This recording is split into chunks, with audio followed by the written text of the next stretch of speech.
The following program contains mature subject matter and a wide variety of material that may act as a trigger for many people. It's an evil being. What do you expect? Discretion is advised.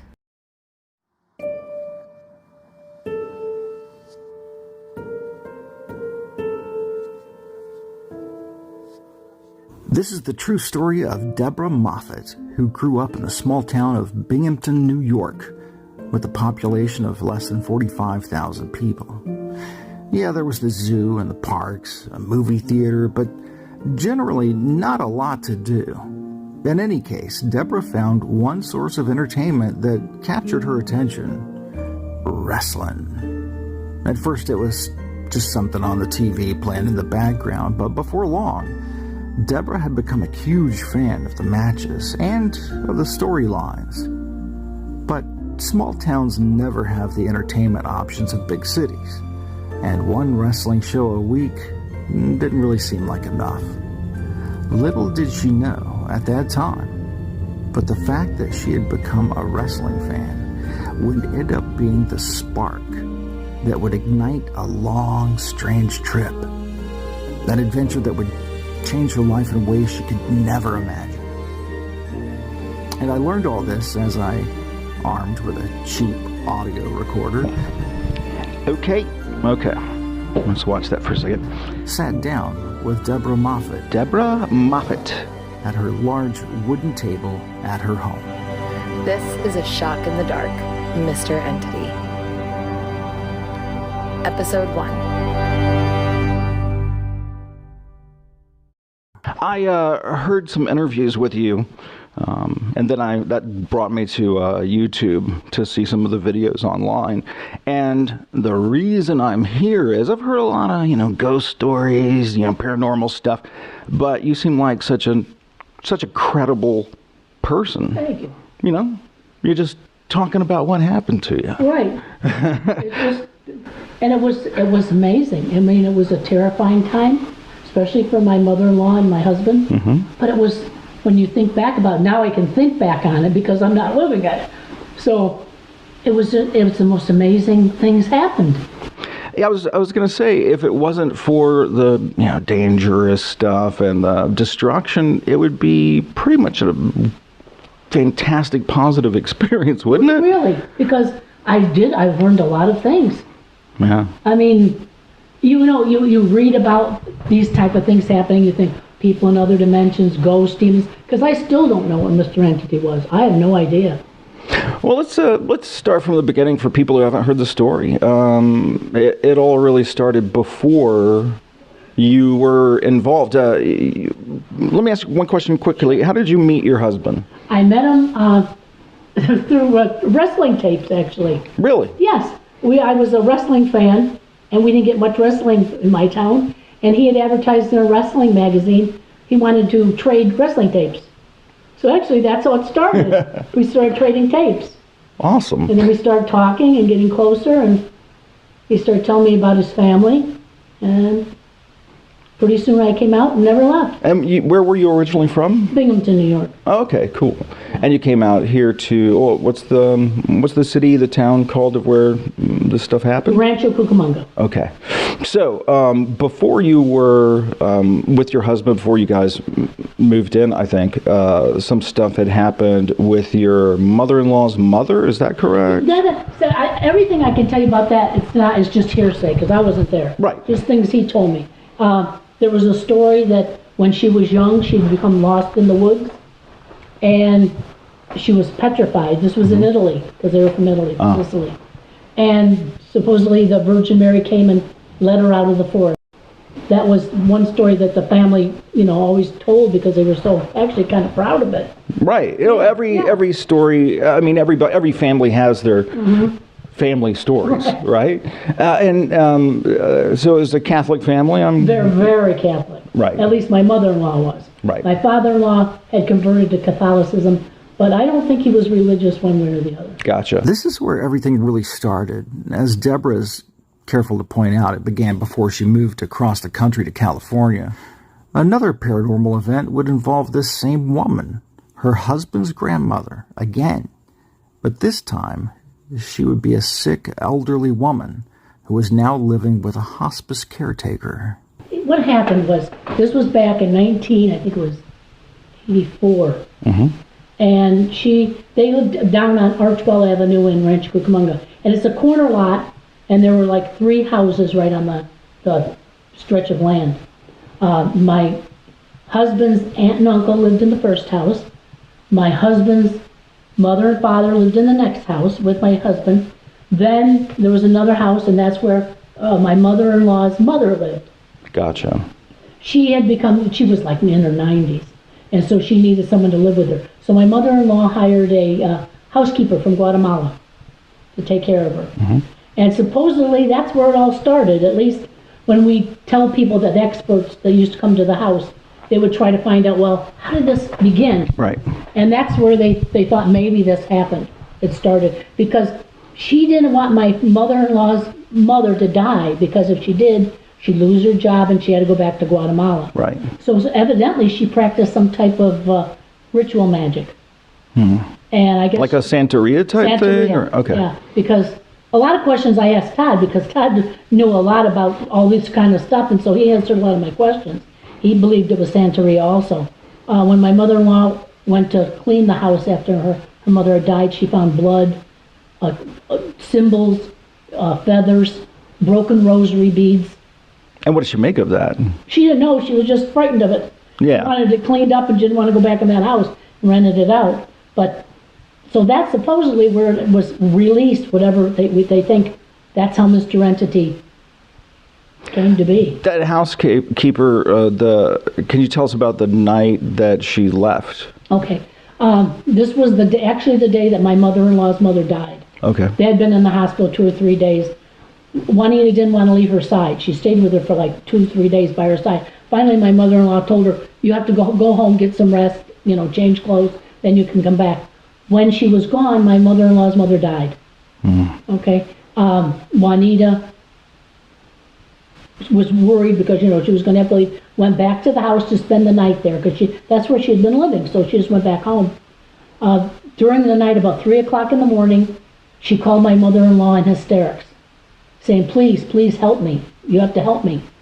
And my mother-in-law sent my husband and his cousin, Dr. Kucha, that was down there visiting because of, the grandmother being so ill. They went up, and when they went up to the house. They saw Juanita running out of the house, and they said there was actually like a ball of light kind of following her out of the house, and she was screaming. Wow. And she was running, she ran right by them, and my husband said the ball of light kind of ricocheted and just went up into the sky and dissipated. Juanita ran down to my mother-in-law's house and told her she was in hysterics. And Juanita only spoke Spanish, and my mother-in-law spoke Spanish. She told her she was sorry, she didn't mean for this to happen, but there was something now evil in the house. Don't ever go in that house again, she told her. Just don't do anything to this house. She called a friend, and like 2 hours later, she left. And that was it? That was it. Never heard from her again? Never heard from her again. So what did they make of this ball of light coming out? They both of them didn't know. I talked to them both about it, Andy and my husband. They said it was just a ball of light. And it just kind of ricocheted. It was like down, then it went up and just kind of disappeared. They never saw anything like it before or ever again. Wow. What was your next experience that kind of led you to believe maybe something was happening? This is when I came out. Okay, gotcha. Okay, when I came out, we lived with his mother and father. My husband had a very bad heart condition. Gotcha. And he felt more secure being around his family because he was very close to his mother. Right. And that was fine with me because I loved his mother. His mother was wonderful. Yeah, and also I think it's Italian culture and all that, yeah. So we lived in the center house. My husband, we were going to rent out his house. And they had been rented out the grandmother's house. So somebody was living in the grandmother's house. And I remember my husband told me the man had said to him, did somebody die in this house? And nobody actually had died in the house. My mother-in-law's mother died in the hospital. Right. He said, and my husband said, no, why? He said, he started talking about a Ouija board. He'd been talking to somebody on a Ouija board at the house. My husband he was frightened of anything like paranormal, supernatural. So he didn't want to hear anymore. He just said, okay, that's it. Nobody died there. So something was going on there right when they started renting it, right there. But when I came, like I said, we lived in the middle. We rented out the second house. We rented it out to a young man, nice young man. He worked at Kmart, I remember. And the first thing that happened was my mother-in-law had next to her bed, she was very religious. Next to her bed she had like a chest, and on the chest she had religious statues that she would actually pray to at night. She woke up one morning and on top of one of the statues was a pair of men's briefs. Underwear? Yes. And I remember she said, well, what are you guys doing? Were you playing a joke? Because you can't think that this just appeared on something. Right. You think somebody's playing a joke. And then we said, well, we didn't do it. And she said, well, nobody could have broken the house. So we didn't understand what was going on. But in the back of our minds, one of us was thinking one of the other people in the house did it. Right, but it didn't belong to anybody in the house. No, it didn't. Believe me, the big people, little underwear. It didn't belong to anybody in the house. Right. That's so odd. that was the first thing that happened. Actually, that was the second thing that happened. The first thing was we went down to the house, and my husband had a very large collection of sports memorabilia. We rented out the house, but we kept one room in the house, and we told the gentleman we'd come down periodically to go in the house and check the memorabilia because it was expensive. Okay, so the house that you're renting out had a room in it that had... This was the one we were renting out. Right, had a room in it where all the locked, sports and it was memorabilia locked was. up. Okay. So I went down, and my husband went in, unlocked the door, we went in, and he had bobbleheads of sports people. And on the floor, so we thought someone had taken the bobbleheads and they made a pyramid, like a triangle, on the floor. That was the very first thing I can remember saying that was out of the ordinary. Well, we automatically thought, The guy you're renting the house got to... in there, right. horsing around. My husband confronted him. He said, the door's locked. I don't go in there. He said, I just come. I'm not even here that often. I just come, eat, sleep, stay a while, and then go back to work the next day. He said, I have no interest in that. So, yeah, you say, well, it happened, and...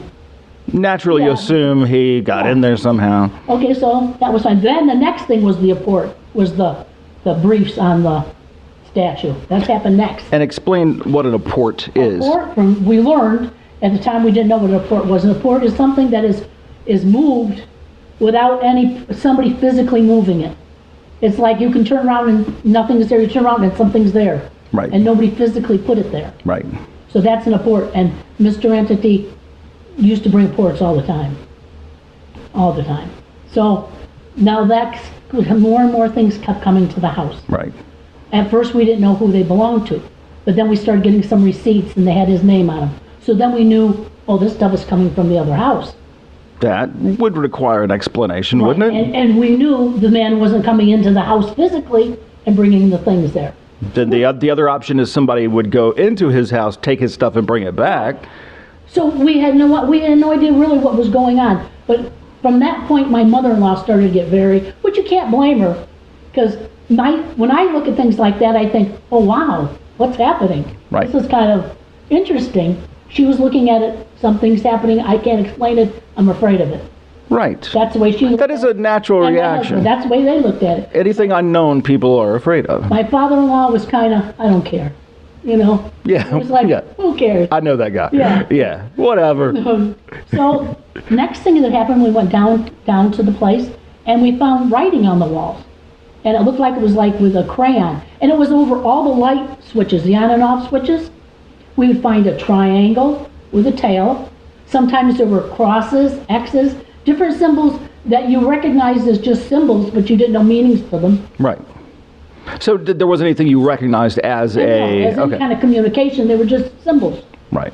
So he said he didn't put them there. Well, like I said, at this point still, we knew something weird was going on, but your mind's still saying, come on. What's a reasonable there's a person explanation? Here, he's doing it. Right. This was a Friday. Saturday he said, I'm leaving. By Sunday he was gone. But he never said to us, he never said something strange is going on down here. So he never told us anything was happening. Have you thought about trying to get in touch with him? Do you know what? I don't even remember his last name. Oh, yeah. It was like 30 years ago. I don't remember. I don't remember his name. He was a nice young man. I remember that. And he worked at Kmart. That I remember also. He left. Okay, so we decided, well, we got to go clean the place up. Although we did take very nice care of the place. Right. Okay, we came down. My husband and I went in. My husband, of course, went right to the memorabilia to make sure everything was okay. I was looking around saying, well, what has to be taken care of before we can re-rent it? And in the living room, there was a shelf that went right across the top of the ceiling. And it was enough type of shelf you had to get on a ladder to get to. And it was all full of statues. Okay? And I remember looking at it and thinking, oh, well, maybe this needs dusting. And I turned around to say something to my husband in the other room, looked back. By the time I looked back, everything had been turned backwards. All the statues were now facing the like wall. A flick of an eye, it was like boom, boom, and it was like, bam, they're looking at me now, everything's backwards. And I just thought, well, could you think, did I just see that right the first time?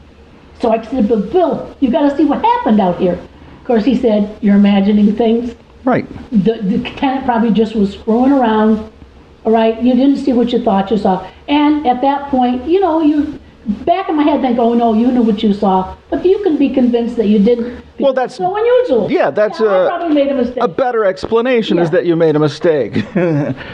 So the next time we went down, we brought our cleaning supplies, and a lamp was in the middle of the room, from the other room. My husband, of course, rational thinking, someone got in and was moving things around or taking something. Somebody broke into the house and put a lamp in the floor. Right. Okay? How can you argue that? You can't say, well, no, somebody just magically put it there. Yeah, Right. okay, they did. So I said, I don't know, Bill, something really strange is happening. So I said, well, let's go. We went into the other room, came back, and things were moved. Never heard a sound. There was never a sound in the house. Just things, chairs from one room were put in the other chair, in the other room. Things were from the side put in piles. There were just things like that. And I remember saying to Bill, something's here. And of course, he was ready by the door. He was ready to go. So he knew that something weird was happening then. So then we left, but then I convinced him. And there was never a feeling in the house of hostility or fear. When you walked into the house, it was a nice house. It was an older house. It was bright. You didn't walk in and say, uh-oh, something's here with me. It was like things were happening, but there was no feeling of fear about it. Right. We came back down the next day. I convinced him, come on, we got to go down and we got to get this ready to rent. When I went down, I came in, the first thing I said was, if there's anybody here, move something. And I just stood there and waited. Nothing happened. We went into the kitchen. We turned around, come back out. By the time we came back out, a big chair from one room was put in the other room. And again, not a sound. Wow. Didn't hear a thing. So that's things like that. And it got to be almost like a game for me. Because at that time I'm thinking, look what's happening.